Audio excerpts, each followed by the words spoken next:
Tanah air kita memiliki banyak sekali keberagaman, mulai dari suku, budaya, bahasa, hingga kuliner.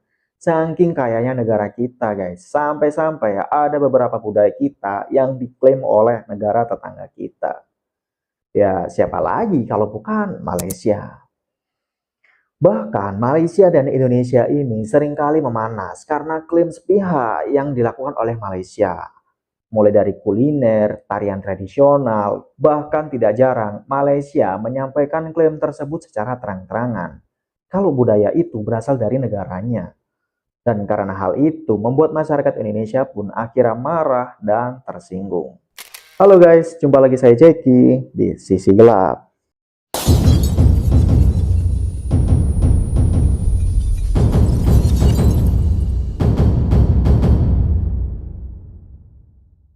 Kita ambil contoh seperti topik yang tahun lalu lagi ramai dibahas adalah lagu Hello Kuala Lumpur yang nadanya sangat mirip dengan lagu Hello Hello Bandung.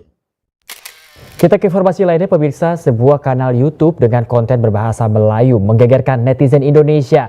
Salah satu lagu yang berjudul Hello Kuala Lumpur dituding menciplak lagu Halo Halo Bandung.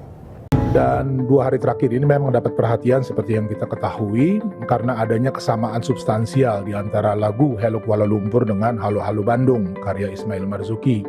Dikutip dari Malaysia Kini, lagu Hello Kuala Lumpur yang diunggah pada tahun 2018 dan 2020 ini diklaim sebagai milik Malaysia.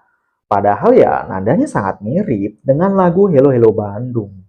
Tapi anehnya, lagu Harimau Malaya itu kenapa ya nggak mereka bangga-banggakan? Kan itu lebih cocok daripada klaim lagu kita. Tak pernah ucap hello pergi kau melambai. Harimau, harimau, harimau, harimau Malaya. Tak pernah hancur hati otaknya bersepai. Harimau, harimau, harimau, harimau Malaya. Oke, yang pertama adalah kebudayaan tradisional. Tahu nggak, negara kita itu sangat kaya akan kebudayaan, bahkan ada di setiap daerahnya. Dan setiap daerah memiliki keunikan, keragaman, dan keindahannya masing-masing yang penuh dengan filosofi kehidupan. Salah satu contohnya ya seperti Reok Ponorogo yang ada di Jawa Timur, guys. Yang pernah mereka klaim sebagai budaya tarian tradisional mereka. Padahal, kalau kita melihat sejarah tarian Reok Ponorogo adalah peperangan antara kerajaan Bantara Angin yang berasal dari Ponorogo dan kerajaan Kediri.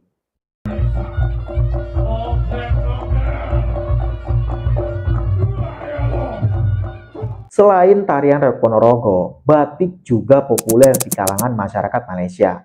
Dan juga sempat terjadi kontroversi ketika Miss World Malaysia menyampaikan bahwa batik merupakan warisan budaya Malaysia. Kan parah banget. Batik bukan sekedar kain biasa dan merupakan warisan budaya Indonesia. Mengklaim batik sebagai warisan budaya Malaysia. Minat generasi mudaku yang melestarikan batik walang ini sangatlah rendah. Batik. Padahal sejak tahun 2009, batik Indonesia telah tercatat pada daftar representatif warisan budaya tak benda oleh UNESCO loh. Dan yang kedua adalah lagu. Gaya musik pop Indonesia telah mempengaruhi gaya musik pop Asia Tenggara sejak tahun 2000-an.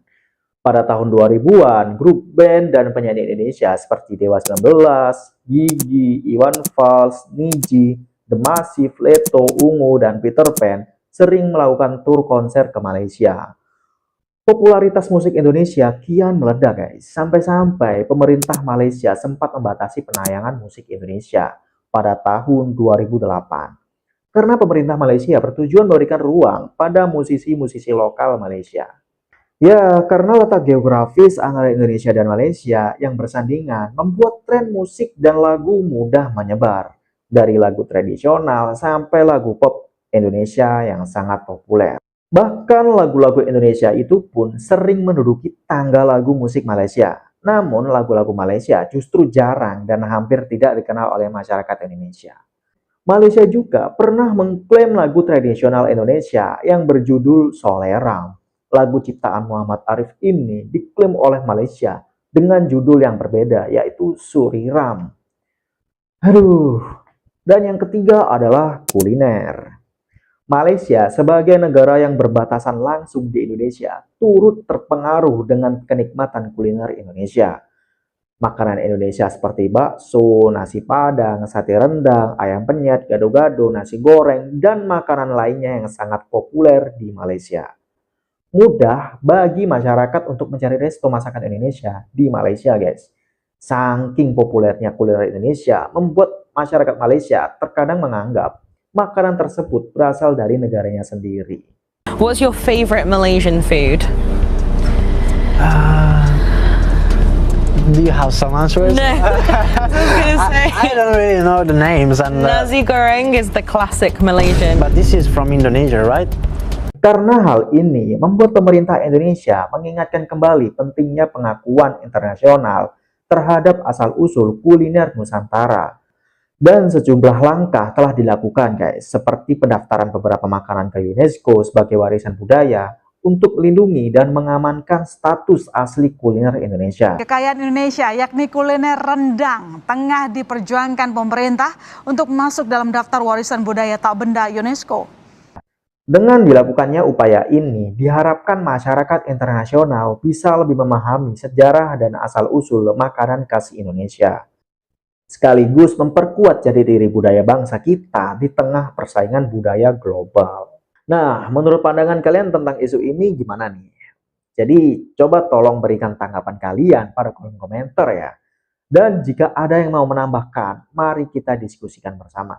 Jangan lupa untuk subscribe, like video ini, share jika bermanfaat, dan jangan lupa untuk terus lestarikan budaya negara kita sendiri. Terima kasih.